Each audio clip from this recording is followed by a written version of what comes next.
তোমাদের যেমন কথা দিয়েছিলাম তেমনই আমি নিয়ে চলে এসেছি নারাজের প্রথম অংশ। এটা কতগুলো পর্বে ভাগ হবে। স্বাভাবিকভাবে একটা উপন্যাস জাতীয় লেখা, সুতরাং একটু তো দীর্ঘস্থায়ী হবে, অনেক কথা হবে। কিন্তু তার আগে শুরু করি। প্রেক্ষিত যেটা আছে কি সুন্দর দেখো। শতাব্দীর পর শতাব্দী কেটে গেলেও যারা ঝলসে উঠতে পারেনি শানিত নারাজ অস্ত্রের মতো, শোষিত নিপীড়িত হতে হতে যারা নীরবে ঝরে গেছে আধফোটা ফুল হয়ে, সমাজের সেই সব প্রান্তিক অসহায় মানুষের স্মৃতির উদ্দেশ্যে এই গ্রন্থ নিবেদিত। এই শুরুতেই যেন আমরা কত কিছু বুঝতে পারি যে কী হতে পারে। তাহলে আমরা শুরু করলাম দেবারতী মুখোপাধ্যায় লেখা নারাজ। বন্দর সংলগ্ন এলাকা, মহাসাগরের ফেনিল জলোচ্ছ্বাস এসে আছড়ে পড়ছে সমুদ্র তটে। পূর্ণ জোয়ারের সেই স্রোত ভিজিয়ে দিচ্ছে উপকূলবর্তী ব্যস্ত মানুষদের। তারা এইসবে অভ্যস্ত। নির্বিকার ভঙ্গিতে একবার করে পরনের কাপড় জামার ভাজে ভাজে জমে থাকা বালিকণাগুলো ঝেড়ে ফেলে দিচ্ছে। পর মুহূর্তে আবার যে যার কাজে মনোযোগ দিচ্ছে। সূর্যদেব এখন অবস্থান করছেন বৃষরাশিতে। মধ্যাহ্ন দ্বিপ্রহর, প্রখর রৌদ্রতার সঙ্গে তাল মিলিয়ে হালকা বইছে। কিন্তু তা সত্ত্বেও এই বন্দরটি লোকে লোকারণ্য। একের পর এক সুবিশাল অর্ণবপোত এসে দাঁড়াচ্ছে সেখানে। মানুষের কোলাহলে জাহাজের ভেপুতে, শ্রমিকের মালপত্র ওঠানামার কাজে, মালিকদের হাঁকডাকে মুখরিত হয়ে উঠছে অঞ্চল।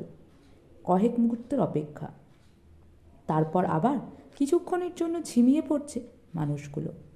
অপেক্ষা পরবর্তী জাহাজের জন্য। একটি অর্ণবপোত দুলকি চালে বন্দরের দিকে অগ্রসর হচ্ছিল। বেশ কিছুক্ষণ ধরে তার বাতাসে উঠতে থাকা পালগুলোকে দেখা যাচ্ছিল। জাহাজটি যত তীরের কাছাকাছি এগিয়ে যাচ্ছিল, জাহাজের খোলের ভেতরের মানুষগুলোর চোখে ওপারের সম্পূর্ণ নতুন দেশটির দৃশ্যপট যেন তত বেশি স্পষ্ট হয়ে উঠছিল। অজানা এক আশঙ্কা এসে জাঁকিয়ে বসছিল তাদের মনে। দূরত্ব ক্রমশ হ্রাস পাওয়ার সঙ্গে সঙ্গে তাদের কর্ণকুহরে প্রবেশ করছিল অচেনা কোনো বাদ্যযন্ত্রের শব্দধ্বনি। শোনা যাচ্ছিল আগ্নেয়াস্ত্রের বেহিসাবি গর্জন। কয়েকজন একটু বেশিই কৌতূহলী।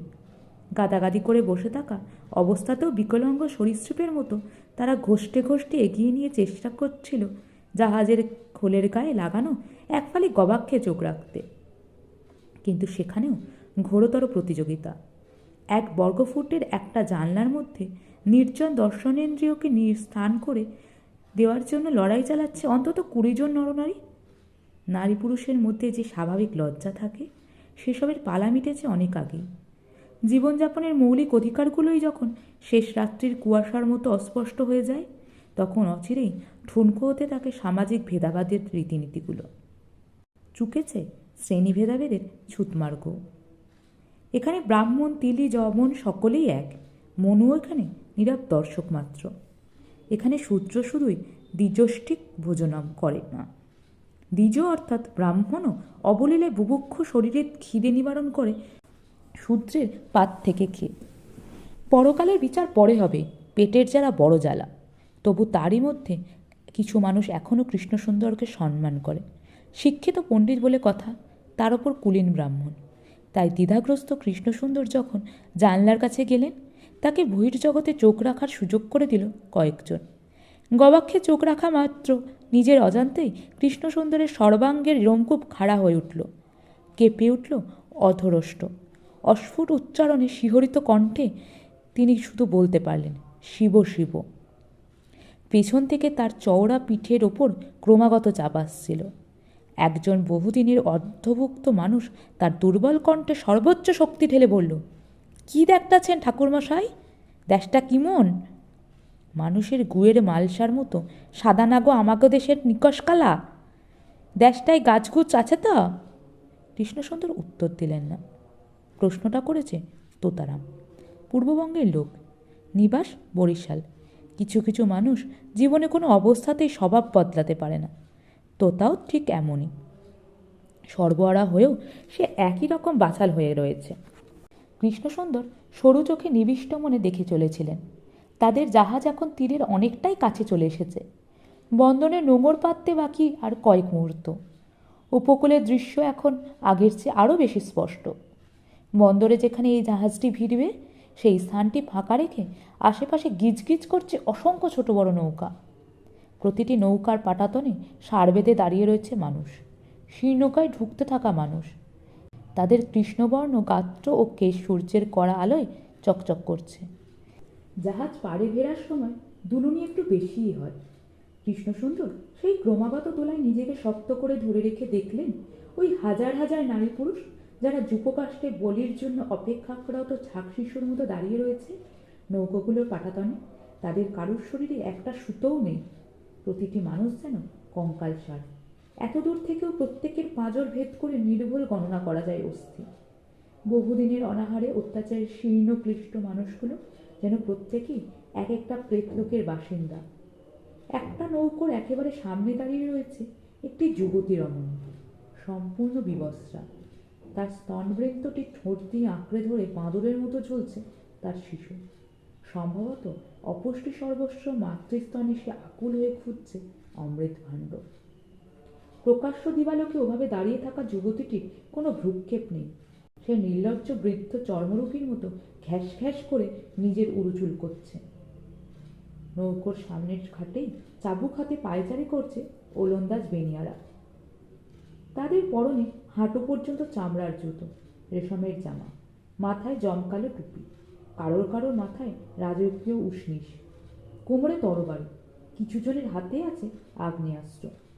মাঝে মাঝে তারা বিজাতীয় ভাষায় চিৎকার করে উঠছে শ্রমিকদের লক্ষ্য করে। শ্রমিকরা বিনা বাক্য ব্যয় মালের বোঝা বয়ে নিয়ে যাচ্ছে। এক পাশে রাখা রয়েছে সদ্য জাহাজের খোল থেকে নামানো পিপে ভর্তি মদ, ফলের রস। ঘাটের একেবারে সামনে তৈরি করা হয়েছে একটা অস্থায়ী মঞ্চ। মঞ্চ বলতে অবশ্য আনুষ্ঠানিক কিছু নয়, একটা আধমানুষ উচ্চতার কাঠের বাক্স। তার গায়ে যে ভাষা লেখা আছে তা অজানা থাকায় কৃষ্ণসুন্দর পড়তে পারলেন না।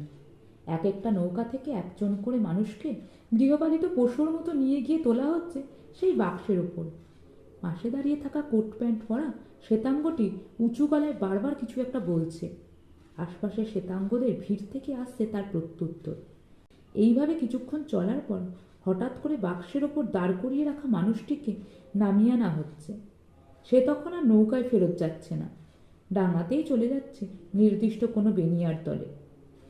পুরুষ মঞ্চে উঠলে একরকম, কোনো নারী উঠলেই দৃশ্যপটে বেশ পরিবর্তন ঘটছে। প্রাচ্যের পরাধীন দেশ থেকে নামমাত্র মূল্যে কিনে আনা উলঙ্গ কৃতদাসীটির শরীরের বিশেষ কিছু অঙ্গ অসংকোচে স্পর্শ করে তখন তার গুণকীর্তন বর্ণনা করছে নিলাম পরিচালনা করা লোকটি। যতই চারপাশ থেকে দামের হাঁক আসছে, যুবতী ততই অধবদনে আড়ষ্ট হয়ে পড়ছে। হয়তো একদিন সে হিন্দুঘরের কুলবধূ ছিল, কিংবা হয়তো ছিল কোনো স্নেহশীল পিতার আশ্রয়ে থাকা বাল্য বিধবা।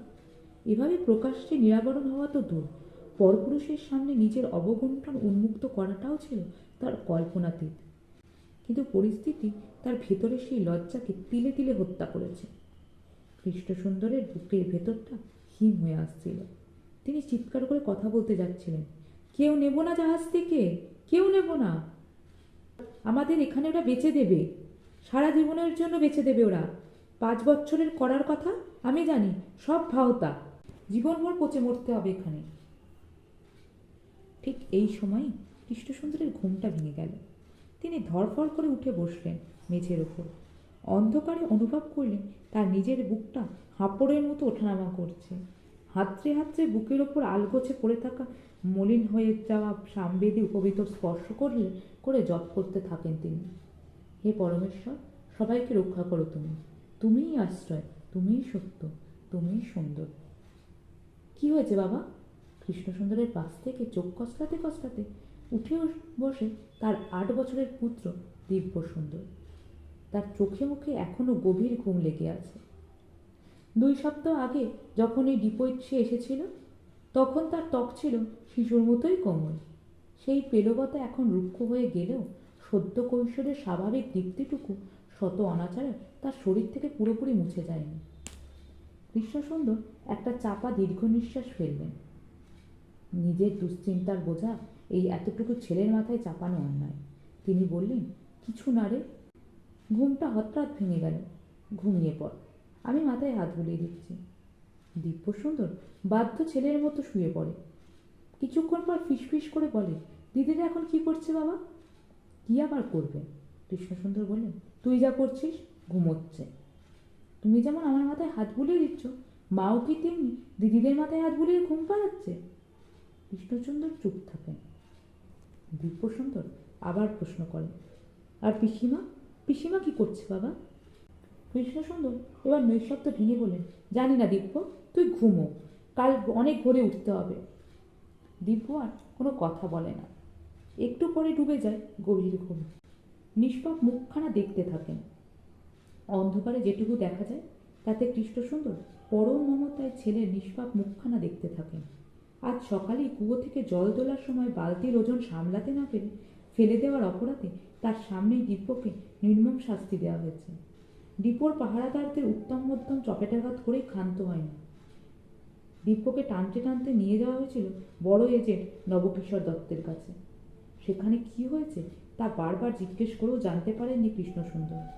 শুধু লক্ষ্য করেছে সেখান থেকে ঘরে ফিরে আসার পর ছেলের দুই কনুই আগুনের ছেকায় লাল হয়ে ফুলে উঠেছে। নবকিশোর দত্ত দিনে দুবার তার এই ডিপো পরিদর্শনে আসেন। তার এই শহরে অনেকগুলো ব্যবসা, গন্ধ তেল মহাজনী কারবার থেকে শুরু করে চালের আড়ত পাহাড়ি পালঙ্ক, ছোট মেজ বড় কিংবা সাদা কালো সব রকম ব্যবসাতেই লগ্নি রয়েছে তার। তবে সবচেয়ে চালু ব্যবসা হলো মেটিয়াবুরুজের চিড়িয়াখানায় জানোয়ার রপ্তানি করা। মেটিয়াবুরুজ এখন লখনৌ থেকে নির্বাসিত নবাব ওয়াজেদ আলী শাহর আস্তানা। সেখানেই তার শখের চিড়িয়াখানা। নবদত্ত সেখানেই পশু পাখি সরবরাহ করে থাকে। ডিপোর ব্যবসায় নবকিশোর দত্ত এসেছে বেশি দিন হয়নি। বছর পাঁচেক আগেও সে এদিকে বিশেষ উৎসাহী ছিল না, কিন্তু অন্যান্য ব্যবসাদারদের ক্রমবর্ধমান লাভের অঙ্ক তাকে সিদ্ধান্ত পরিবর্তনে বাধ্য করেছে। এখন তার সাব এজেন্ট অর্থাৎ আর কাঠিরা ছড়িয়ে পড়েছে বাংলার গ্রামেগঞ্জে। কমিশনের লোভে তাদের কোনো বাজবিচার নেই, যাকে যেভাবে বুঝিয়ে সুঝিয়ে তারা নিয়ে আসে ডিপোয়।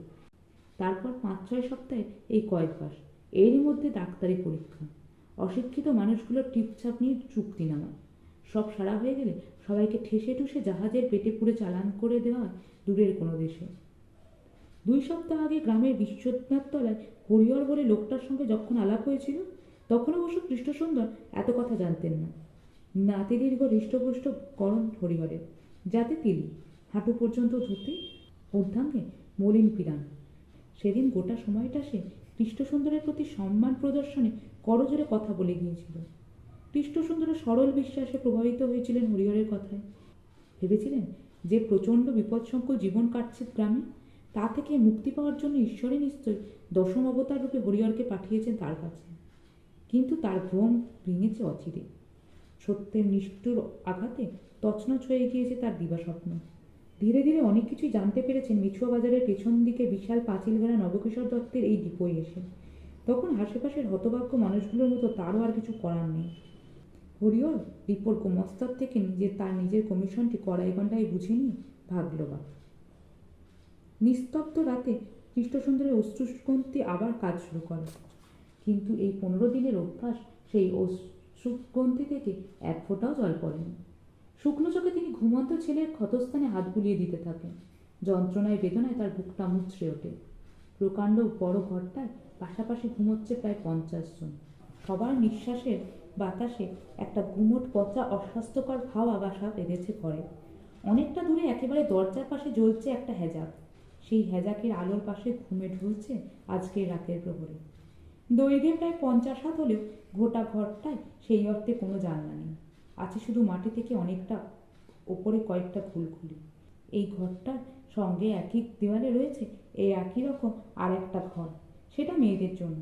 ওখানেই রয়েছে কৃষ্ণসুন্দরের স্ত্রী ব্রহ্মময়ী, ভগ্নী ভুবনমণি এবং 2 কন্যা অপালা ও লোপামুদ্রা।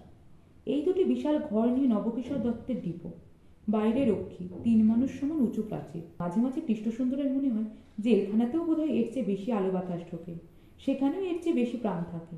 এখানে সারাদিন একভাবে গাদাগাদি করে বসে থাকো, ঘন্টা বাজতে গিয়ে মাপ মতো খাও, তারপর এসে আবার বসে থাকো। কখনো কখনো নিজের পালা এলে ডিপো পরিষ্কার করো, রাত হয়, আবার ঘন্টা বাজলে শুয়ে পড়ো। এভাবেই কাটতে হবে কয়েকদিন বা কয়েক মাস, যতদিন না নির্ধারিত জাহাজে করে 7 সমুদ্র উজানে পাড়ি দিতে হয়, যতদিন না শুরু হয় খাতায় কলমে দাসত্ব। কৃষ্ণসুন্দরের চোখে ঘুম নেই। তিনি গোটা রাত ধরে আকাশ পাতায় চিন্তা করবেন, বারবার অতীতের দিনগুলোকে মনের অতলে কাটাছেঁড়া করে অনুতাপে অনুশোচনায় দগ্ধ হবেন। অসম্ভব জেনেও গলায় দড়ি দিয়ে সব জ্বালা মেটানোর বহু চর্চিত ক্লিশে ভাবনায় নিজেকে ডুবিয়ে দেবেন। অবশেষে ভোর রাতে কয়েক দণ্ডের জন্য হারিয়ে যাবেন নিদ্রা রাজ্যে। দরিদ্র ব্রাহ্মণ কৃষ্ণসুন্দর নিহাতি এই ডিপোয় বক মধ্যে হংসজাত হন। নবকিশোর দত্তের আড়কাঠি হরিহরের কথা প্রভাবিত হয়ে কোনোভাবে এসে ঢুকে পড়েছেন এই ডিপোয়। কে এই কৃষ্ণসুন্দর? কীভাবেই বা এই ফাঁদে একজন শিক্ষিত ব্রাহ্মণ হয়েও তিনি স্ত্রী পুত্র কন্যা সমেত পা দিলেন? ইতিমধ্যেই অনুমেয় এই কাহিনীটির সময় পর বর্তমান কাল নয়।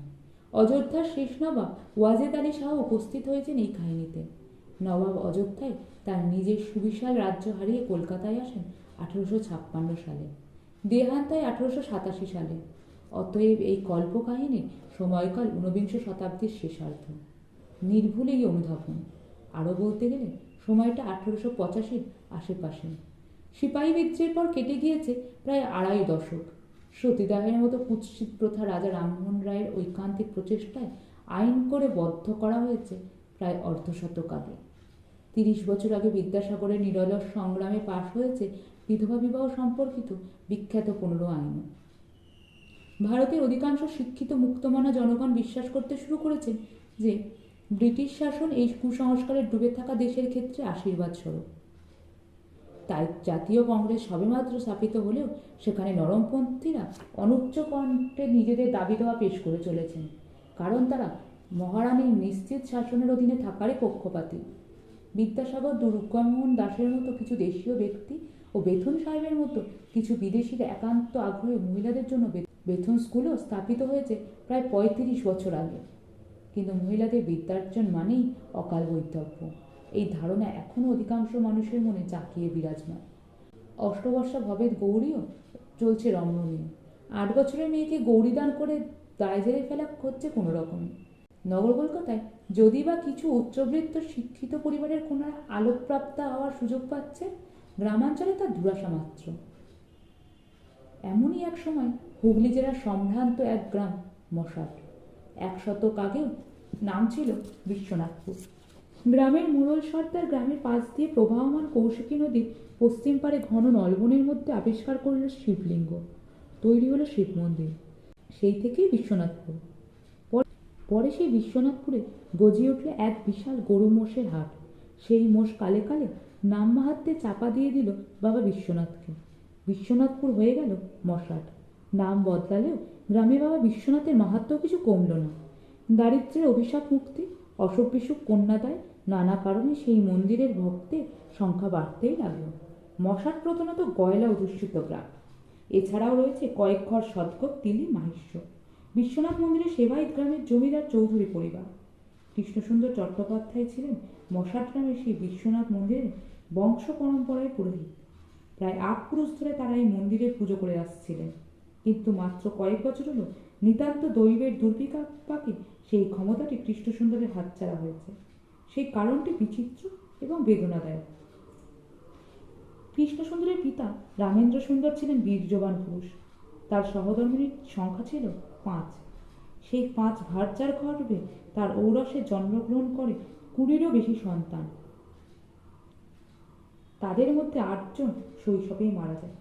জীবিত 12 জনের মধ্যে 10 জনই কন্যা, মাত্র 2 জন পুত্র।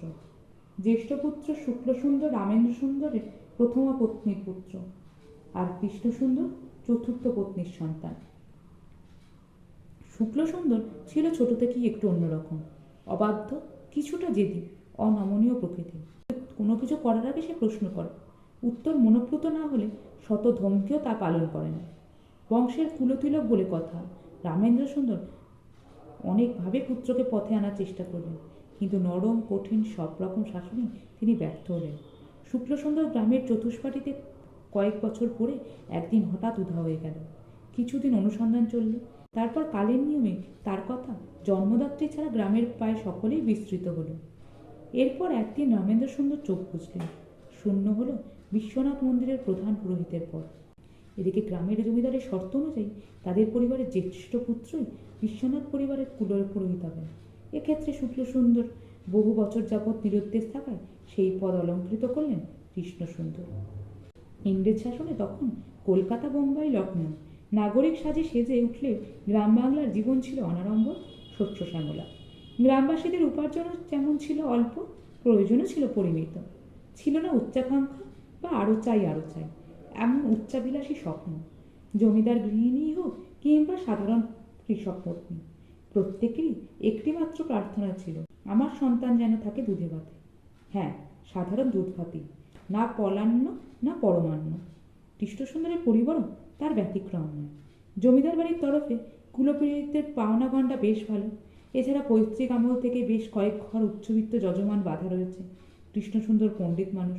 পৌরোহিত্য ছাড়াও মন্দিরের পূজা মণ্ডপে জমিদার বাড়ির তরফে খোলা চতুষ্পাটিতে তিনি গ্রামের ছাত্রদের বিদ্যাদানও করতেন। কুলীন ব্রাহ্মণ হওয়া সত্ত্বেও তিনি একপত্নিক স্ত্রী পরিবার নিয়ে ভালো মন্দে কেটে যাচ্ছিল তার সংসার। ঠিক এই সময় এলো ভিনা মেঘে বজ্রপাতের মতো এক চাঞ্চল্যকর সংবাদ। জমিদার বাড়ির নায়েব সরকার মশাই প্রৌঢ় বয়সে নিজের ষোড়শী চতুর্পক্ষকে নিয়ে তীর্থে গিয়েছিলেন নীলাচলধাম শ্রীক্ষেত্রে। সেখান থেকে তিনি একটি রোমহর্ষক সংবাদ আনলেন। সংবাদটি অবিশ্বাস্য হলেও পাকা। নিরুদ্দিষ্ট শুক্লসুন্দর নাকি উড়িষ্যার জাজপুরের কাছে এক গ্রামে এক মুসলমান কন্যার পানি গ্রহণ করেছে এবং সেই যবন রমণীর গর্ভে তার একটি কন্যাও জন্মেছে। সরকার মশাই গড়গড়িয়ে সেই মেয়ের নামও বলে দিলেন ভালোবাসা। মেয়ের নাম এবং বাপের কীর্তি শুনে সবাই হতভম্ব হয়ে গেলেও জমিদার সূর্যনারায়ণ চৌধুরী অবশ্য প্রথমেই কোনো পদক্ষেপ নেননি। সংবাদের সত্য যাচাইয়ের উদ্দেশ্যে তিনি উড়িষ্যার বিশ্বস্ত লোক পাঠিয়েছিলেন, কিন্তু সেই লোকও ফিরে এসে নায়েবের পক্ষেই মত দিল। প্রত্যক্ষ জগন্দাসে দুষ্ট বংশের কাউকে দিয়ে মন্দিরে পৌরোহিত্যকরণ তখনকার দিনে হত্যাসম অপরাধ। জমিদার সূর্যনারায়ণ কৃষ্ণসুন্দরকে পৌরোহিত্যের বংশানুক্রমিক পদ থেকে চির অব্যাহতি দিলেন। ক্ষতিপূরণ স্বরূপ সামান্য কিছু মহাশোয়ারা ব্যবস্থা করলেন। সঙ্গে বললেন, আপনার টোলটি তো আর ঠাকুর মণ্ডপে চালানো যাবে না পণ্ডিত মশাই, 5 জনে 5 কথা কইবেন। তার চেয়ে আমি নায়েব মশাইকে বলে ওটা আপনারই ভদ্রাসনের পাশে চালু করার ব্যবস্থা করছি।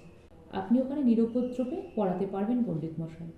তা নিরুপদ্রবে কি কৃষ্ণসুন্দর ফাঁকা চাতালকে পড়াবেন, নাকি ভদ্রাসনের পাশ দিয়ে শুরু হওয়া বাঁশঝাড়ের পাশগুলোকে সংস্কৃতের পাঠ দেবেন? সূর্যনারায়ণ যতই চতুষ্পাটিটি যত্ন সহকারে পুনঃপ্রতিষ্ঠিত করুন, বিশ্বনাথ মন্দিরের পুরোহিত পদ থেকে অপসারণের সঙ্গে সঙ্গেই তার টোলও যেন রাতারাতি ছাত্রশূন্য হয়ে পড়ল। অভিভাবকেরা অবশ্য সরাসরি কিছু বললেন না, তবে এই ইংরেজ শাসনের যুগে সংস্কৃত বা ফার্সি শিখে কোনো লাভ নেই, তার চেয়ে ইংরেজি শেখা ঢের ভালো। ছোটোখাটো চাকরি ঠিক জুটে যাবে, কিংবা বেশি লেখাপড়া শিখে হবে কি, সেই তো জমিজিরিতে দেখভাল করবেন। এইসব কারণ দেখিয়ে তারা পুত্রে চতুষ্পাটিতে আসা বন্ধ করলেন। কৃষ্ণসুন্দরের বেশ কিছু যজমান আশেপাশের গ্রামে ছিল, তারাও আস্তে আস্তে মুখ ফিরিয়ে নিল। কৃষ্ণসুন্দর পড়লেন মহাবিপদে। তার সংসার আয়তনে বেশ বড়, স্ত্রী, পুত্র, 2 কন্যা ছাড়া এক বিধবা বোন তারই সঙ্গে বাস করে। ব্রহ্মোত্তর সম্পত্তি হিসেবে বেশ কয়েক বিঘা জমি কৃষ্ণসুন্দর পৈতৃক সূত্রে পেয়েছিলেন। গ্রামের বেশ কিছু বৃক্ষ সমাজপতি সেইগুলো নিয়ে প্রশ্ন তুললেও জমিদার সূর্যনারায়ণ চৌধুরী তাদের মন্ত্রণায় কর্ণপাত করলেন না। কৃষ্ণসুন্দর কিছু মুনিশকে দিয়ে সেই জমি চাষ করিয়ে কোনো মতে দিনোদ্দীপাত করতে শুরু করলেন। জমিদারের অনুরোধে তাদের ধোপা নাপিতটুকু বন্ধ হয়নি।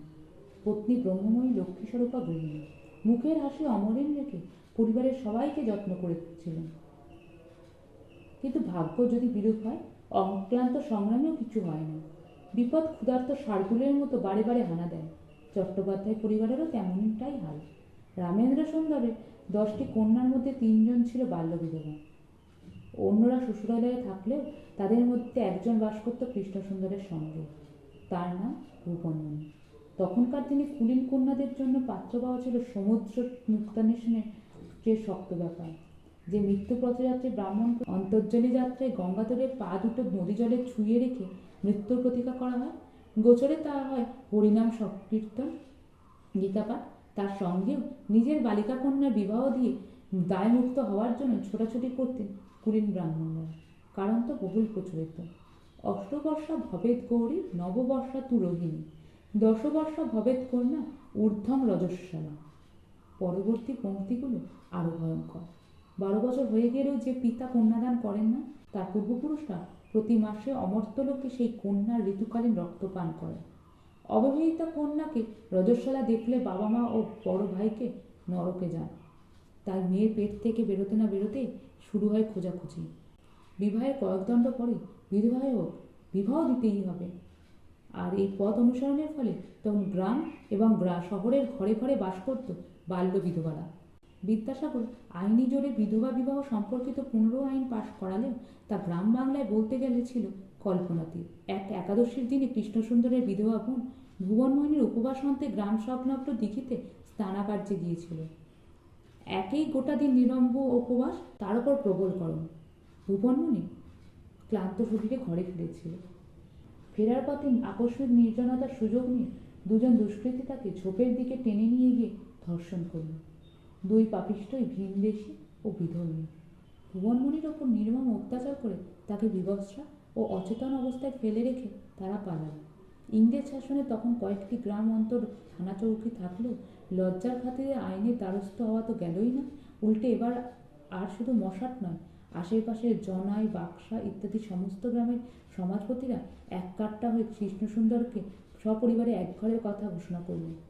জমিদার সূর্যনারায়ণ তাদের নিরস্ত করতে চেয়েছিলেন এই বলে যে এতে ভুবনমণি বা কৃষ্ণসুন্দরের দোষটা কী, কিন্তু জমিদারের চেয়ে ব্রাহ্মণ চূড়ামণি সমাজপতিদের প্রতিপত্তি তখন অনেক বেশি।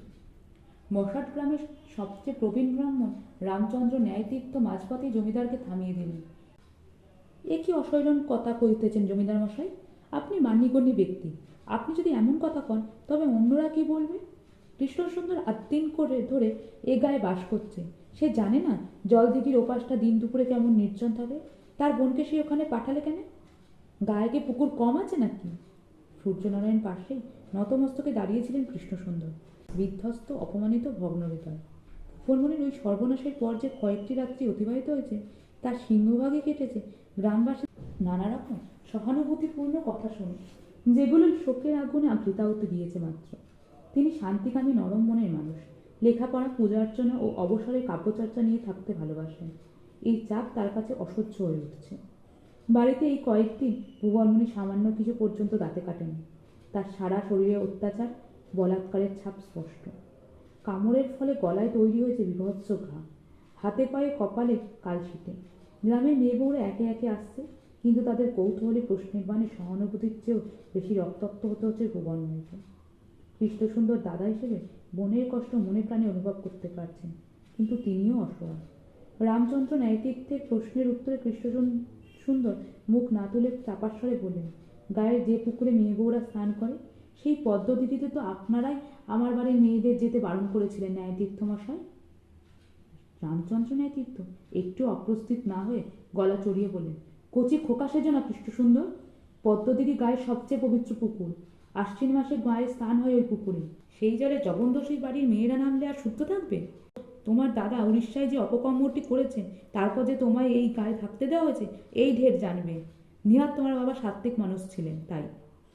জমিদার সূর্যনারায়ণ ব্যগ্রভাবে প্রশ্ন করলেন, কিন্তু পণ্ডিত মশাই, ওর কন্যা দুটি তো নিষ্পাপ, তাদের কি দোষ? বড়টি তো 10-এ পড়ে গিয়েছে, অন্যটিরও 9 বছর হলো। এরপরও গৌরীদান না করতে পারলে তো পাপ। দোষ তো তাদের নয় জমিদার মশাই, দোষ পরিবারে, আর সেই শাস্তি তাদের পেতে হবে। এই তো জগতের নিয়ম। একে জগন্দোষী বংশ, তাই আপন পিসি ভ্রষ্টা বিধবা। অনাচারে শেষ নেই। ন্যায়রত্ন মশাই নাসারন্ত্রে অ্যাক্টিভ নস্য চালালেন। দেখুন, কোনো ষষ্ঠীয় বা অগ্রদানী বামুন খুঁজে যদি পার করা যায়। বর্পণ যা লাগবে তার জন্য আপনি তো আছেনই। সূর্যনারায়ণ কিছুক্ষণ নীরব রইলেন, তারপর চিন্তান্বিত কণ্ঠে বললেন, অপালা ও লোপামুদ্রা আমার কন্যা সমা, দুজনেই অতি সুশীল বালিকা, পড়াশোনাও শিখছে।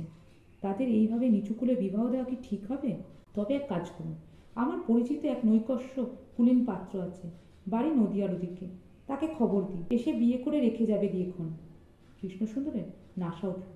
তিনি নিজে শাস্ত্রজ্ঞ পণ্ডিত, ভাটপাড়ায় প্রখ্যাত স্মার্ত পণ্ডিত পঞ্চানন বেদান্ত বাগীশের কাছে পাঠ নিয়েছেন প্রায় 10 বছর, কিন্তু বয়স বাড়ার সঙ্গে সঙ্গে অনুভব করছেন প্রকৃত বৈদিক শাস্ত্রের সঙ্গে গ্রাম্য সমাজপতিদের নিজেদের মতো করে বানানো শাস্ত্র এর অনেকাংশেই আকাশ পাতার পার্থক্য। কিন্তু সে কথা জনসম্মুখে বলতে গেলে একঘরে হয়ে যাওয়ার ভয়।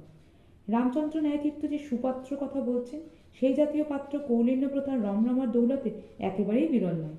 এরা জাতে কুলীন ব্রাহ্মণ, কিন্তু পূজা অর্চনা বা বিদ্যমান কিছুই করেন না।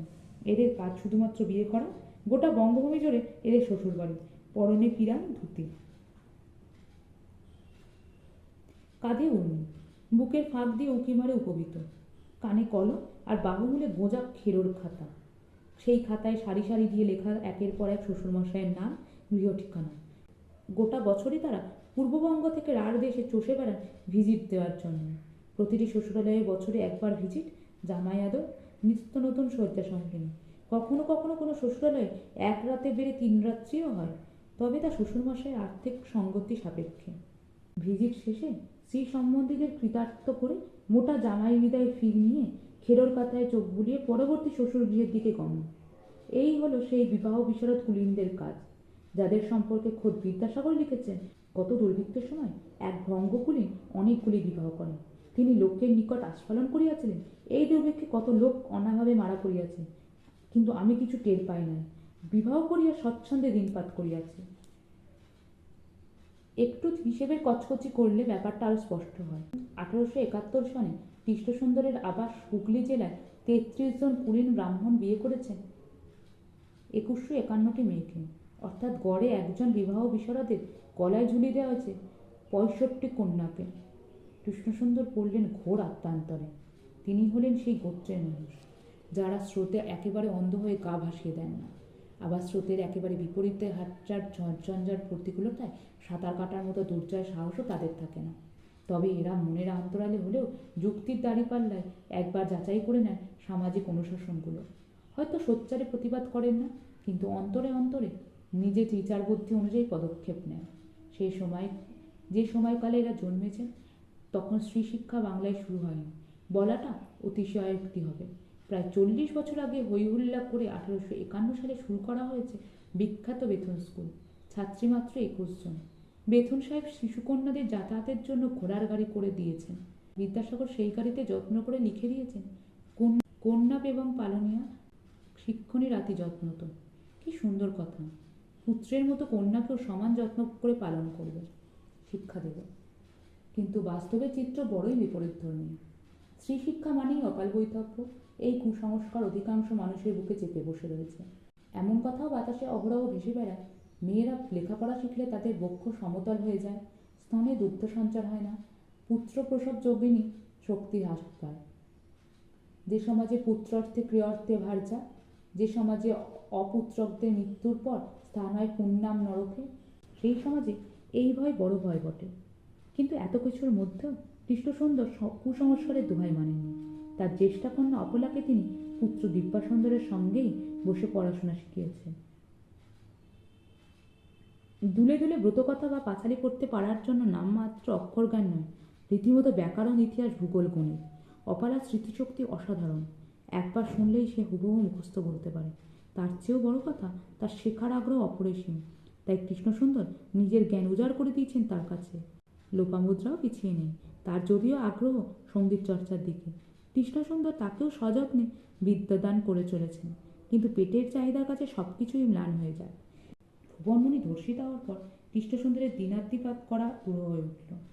আর এই বিষয়ে সবচেয়ে বড় ভূমিকা নিলেন পাশের গ্রামের বর্ধিষ্ণু গ্রাম জনাইয়ের পণ্ডিত ব্রাহ্মণ পাঁচকড়ি মুখোপাধ্যায়। তাকে যোগ্য সঙ্গত করলেন জমিদার সূর্যনারায়ণের নায়েব অখিল বন্ধু সরকার। তিনি শতপ্রবৃত্ত হয়ে শুক্লসুন্দরের জবনকন্যার পাণিগ্রহণের সংবাদ গোটা তল্লাটে চাউর করেছিলেন। পাঁচকড়ি মুখোপাধ্যায় জনাইয়ের বিখ্যাত মুখুজ্জে জমিদার বাড়ির শরিক।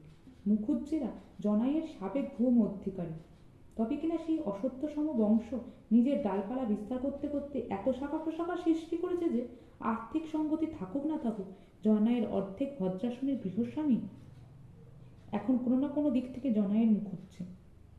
পাঁচকড়িও তেমন। জমিদার বংশের একজন হিসেবে তার যত না প্রতিপত্তি, তার চেয়ে ঢের বেশি প্রভাব প্রতিপত্তি হিন্দু রক্ষণশীল সমাজের একজন কেউক্যাটা হিসেবে। স্ত্রী শিক্ষার সপক্ষে বিদ্যাসাগর, মদনমোহন তর্কালঙ্কার, মদনমোহন ঘোষরা যখন আন্দোলন শুরু করেছেন, তখন উল্টো দিকের দলটিও নেহাত কম ভারী ছিল না, বরং আকারে, আয়তনে, ওজনে তারা ছিল অনেক গুণ বেশি। পাঁচকড়ি মুখোপাধ্যায় হলেন সেই স্ত্রী শিক্ষা বিরোধী দলের একজন নেতাস্থানীয় ব্যক্তি। ঋগ্বেদ যজুর্বেদ বলা লিঙ্গসাম্য ও নারীর সামান্যাধিকার নয়, এরা বিশ্বাস করতেন শুধুই বেদ পরবর্তী মনুসংহিতায়। বিশ্বাস করতেন নারী নরকের দ্বার, তার না আছে বিদ্যালাভের অধিকার, না আছে স্বতন্ত্র জীবনযাপনের অধিকার। নারীর কর্তব্য একটাই, পুরুষের সেবা। বন্ধুরা, আজকে আমি নারাজটা এখানেই শেষ করছি। জানি খুব খাপছাড়া জায়গায় শেষ করলাম, আর এই কথাগুলো আমরা কম বেশি প্রত্যেকেই ছোটো থেকে শুনে বড় হয়েছি। অনেকে ফেমিনিজম বলে, কিন্তু ফেমিনিজমের আসল মানেটা বুঝতে পারে না, যে কেন মহিলারা ফেমিনিস্ট হয়েছে। তারা কিন্তু শখে হয়নি, তাদের করতে বাধ্য করেছে এই সমাজ পরিস্থিতি আর সমাজের কিছু কিছু মানুষ। সমাজের যেমন ভালো দিকও আছে, খারাপ দিকও আছে, দুটো নিয়েই পৃথিবী চলছে। এই নিয়ে আলোচনা সমালোচনা চলতেই পারে, কিন্তু দেবারতী মুখোপাধ্যায় নারাজের মধ্যে দিয়ে আমরা মনে হয় আরও অনেক কিছু জানতে পারবো। অসম্ভব সুন্দর শুরুটা। তোমরা আমাকে জানাও কেমন লাগছে। সাবস্ক্রাইব করো, ভালো লাগলে শেয়ার করো, কমেন্ট করতে ভুলো, লাইক করতে ভুলো না। ততক্ষণের জন্য টাটা।